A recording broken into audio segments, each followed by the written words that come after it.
And now for something interesting. This is another anime shitpost land archetype. And yeah, it started off as just random 2 monsters and dual monsters used by Janucci and Honda, a grand total of twice. And then when Arc 5 came in, it got turned into an archetype used by 2 duelists, Strong Ishijima and Gena Kokoji. Alright, so yeah, this is the Battleguard archetype, and it consists of a grand total of 5 cards.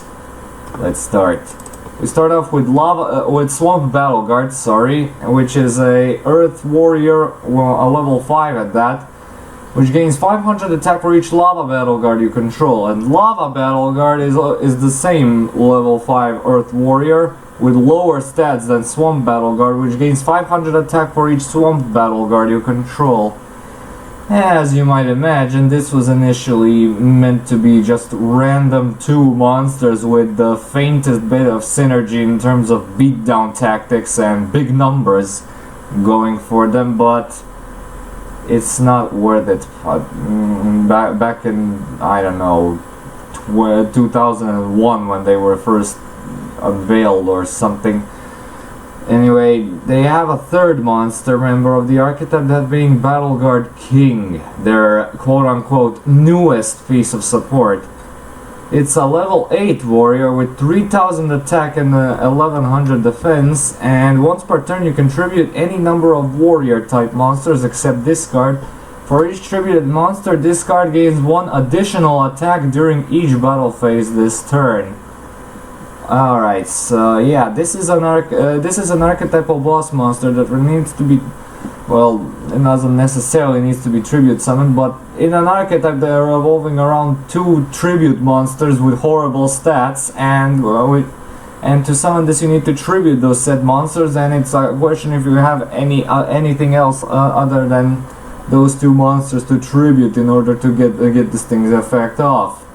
I mean, you can use it for trade-in, but come on, you're really stretching it there. Anyway, yeah, now we go to the back row, that being their 2 trap cards. First being the normal trap Battleguard Howling. When a warrior monster you control is targeted for an attack or by an opponent's card monster effect, target 1 face-up monster your opponent controls, inflict damage to your opponent equal to the original attack of the face-up monster targeted with this card, and if you do, return it to the hand. So actually, this is actually a pretty good card. It works on any warrior monster, so I don't know why they made it generic, but the fact that it works on any warrior monster, which is the most dominant monster type in the game right next to dragon, this is actually a really good, and the fact that it returns it to the hand is very, very appreciated, since it's most likely going to be targeted by an extra deck monster, so yeah, plus to that, and on top of all that you get some nice burn damage if the monster has decent attack values, so yeah. And next up we have Battleguard Rage, which is their final card and their continuous trap card. Activate this card by targeting 1 warrior monster you control. It gains 1000 attack. Monsters destroyed by battle with it are returned to the hand instead of going to the graveyard. When that monster leaves the field, destroy this card. Again, this is actually pretty good, but the archetype it comes from has barely any ways of benefiting from it, because they struggle even to summon their main monsters, let alone their boss monsters. So yeah, it's a lot more useful than the first one, but both of them are very good if you want to if you have some space in your warrior centered build, so you can't go wrong with a few copies of those 2 cards. Grades. Consistency 1 out of 3, because this is an archetype purely made around tribute monsters for no apparent reasons, and they certainly ain't no artifacts. Power. Their strongest monster has 3000 attack, but it's barely summonable, so 1 out of 3 there.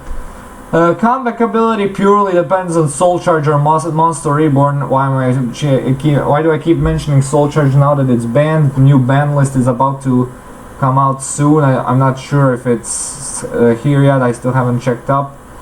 Anyway, 1 out of 3 there. Protection, I am kind of struggling whether to give it a 1 or 2 out of the 3, but no, 1 out of 3 there, with barely any field presence to apply those effects. And as for the versatility, I mean, their trap cards are splashable in other warrior builds, but not enough for me to give it a 1 out of 3. Still, their trap cards are very good if you actually have space in your warrior build, so you can run a copy or two of those trap cards. Anyway, those were Battleguards, and yeah, they actually work in conjunction with another archetype that I'll review tomorrow.